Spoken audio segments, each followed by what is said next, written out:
I was just on a stroll down at Crescent Beach, and everybody was looking at this beached beaver that looked like it was in distress. We called the SPCA, said, no, sorry, we can't help. So we called BC Wildlife.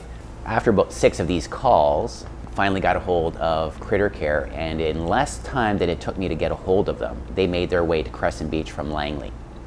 It's a place for the general public to come when they come across an animal in distress.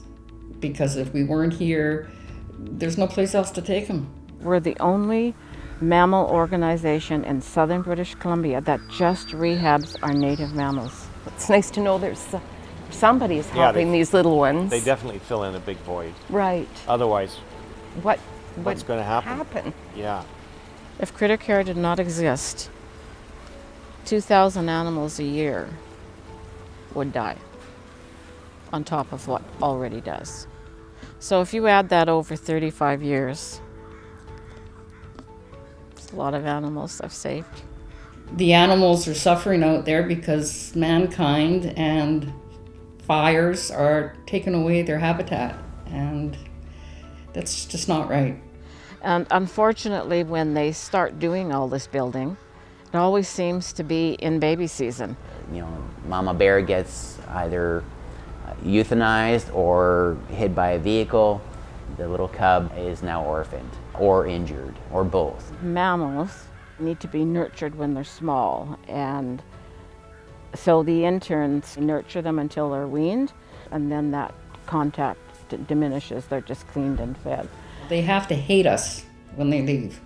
And that's why we don't allow anybody to see the animals, no playing with them. They have to turn wild, which they do if we follow those protocols. The only time that the general public can see the animals is in July when there's babies and they're not susceptible so much to the human imprint. So we made a point to go to the open house in July, and we got into one of the tours. And the tours are, you don't see any animals. Right. And it's like, if these guys can fill the place with kids and people having fun, and you still don't get to see any animals, then these are the people we want to support. Right. Most of their revenue stream is from donations, and they maximize their volunteering and interns, and they also rely heavily on donations for food and medicine and medical care and so on. Critter Care is local. They're right here. They're really nice to deal with. We have a girls' night out, and the proceeds of both of those nights go to Critter Care. And the girls come in, set up a table. They're there to explain what Critter Care is all about and sign people up. And There are some businesses out there that are just absolutely wonderful, and that's what we need.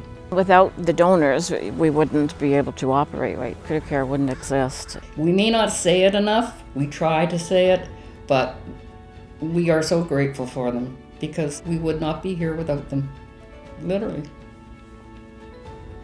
If you have the capacity and you have care and compassion for the critters, this is the easy place, the right place to do it. These animals are our native heritage. What is here today can be gone tomorrow, and every life is a miracle. Every life deserves a second chance. if you're a business owner and you're holding an event, these guys, just find a table for these guys. They'll look after everything for you. And it really helps, and it makes everybody more aware of what they do in the community, and it's a great help to Critter Care. And a good feeling. Yeah, and a very good feeling.